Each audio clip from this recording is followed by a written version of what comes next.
Calisthenics simply means body weight exercises. By using our own body weight, we can exercise almost anywhere, where there is a floor and a few high surfaces like the bars. Despite the goals you currently want to achieve, we all started in a very similar way. We all started doing push-ups in the privacy of our rooms, where nobody could judge us or laugh at us. And then, after we get a bit more confident, we get to the nearest playground or calisthenic park. Maybe you don't have money for a gym because you are young, or you don't like gyms, or you simply love doing calisthenics, or it is a combination of the three. To me, calisthenics means being outside 95% of my training, and it is one of the reasons I love calisthenics. But being outside means that you are exposed to the weather, something out of our control. The weather is not only something out of our control, but it obviously can negatively affect performance. If you have any goals whatsoever, what is the point of training under harsh weather? Under the lenses of pure results and performance, there is actually no reason why you should train under harsh weather. If you are unable to recruit your muscles to produce enough force to do the desired amount of reps, or to challenge those muscles or joints because of the cold, or you get too tired too fast because it is too hot and the sun is burning your skin, or the fact that you might need extra days of recovery because of the weather, or maybe you need to work tomorrow and cannot afford to feel tired or possibly get sick. Then why train outside if that means that you are sabotaging yourself? You could simply start doing calisthenics in a gym, and if you're in a gym you might as well also use weights. And if results is all you want, you might as well also get on questionable substances.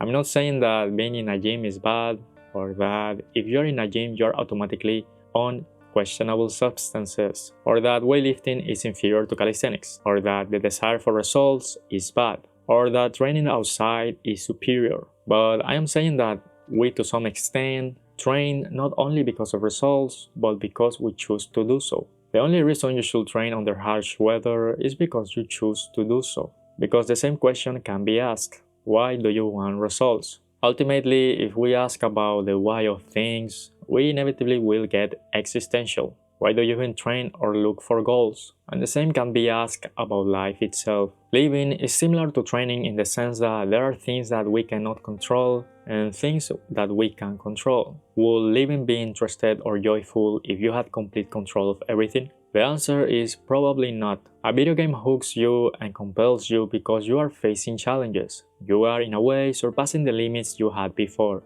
If you had no challenges at all, then the video game wouldn't make sense or be fun. In a way, training is the same. The only reason training hooks you and compels you is because you are working towards something or facing something, or facing an uncomfortable feeling to get a positive feeling. You work out despite the feeling of discomfort that you feel when reaching your limits. You choose to do something despite factors out of your control. Without overcoming a challenge, then life in a way has no meaning or purpose. Creating art or anything else that does not require pain is in a way a sort of overcoming. If you draw, for example, you're overcoming the challenge of drawing or sculpting or whatever.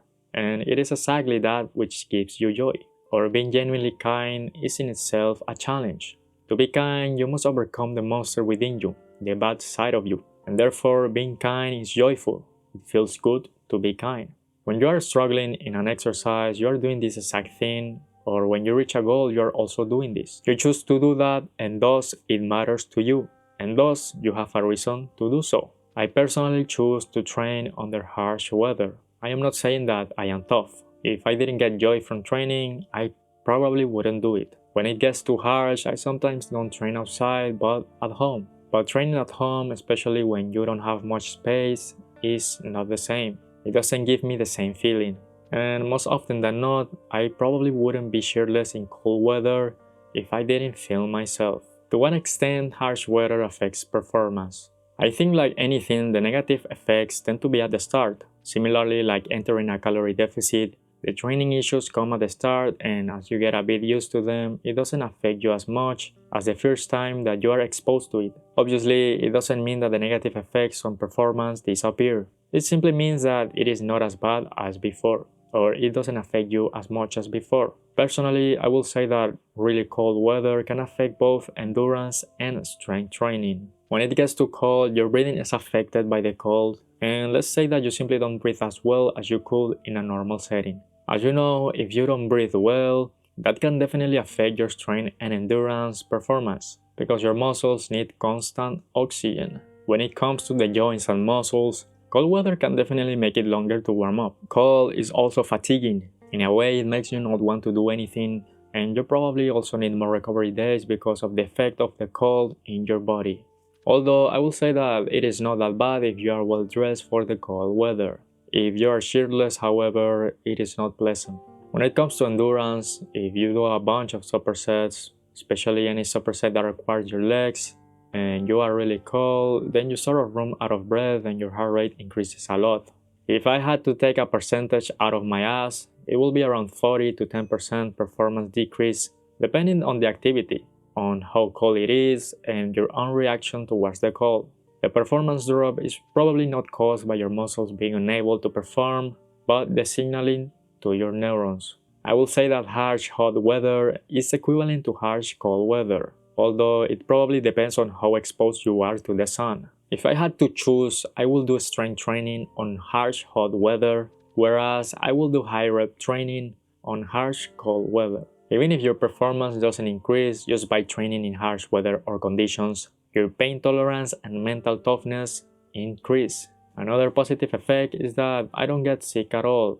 At least I haven't got sick for a long time. I did get sick when I started training outside a few years ago, but after that, not really. I personally believe that your immune system improves by exposing yourself to the outside. Touch grass. Harsh weather is just a process of calisthenics. You either embrace it or train in a gym.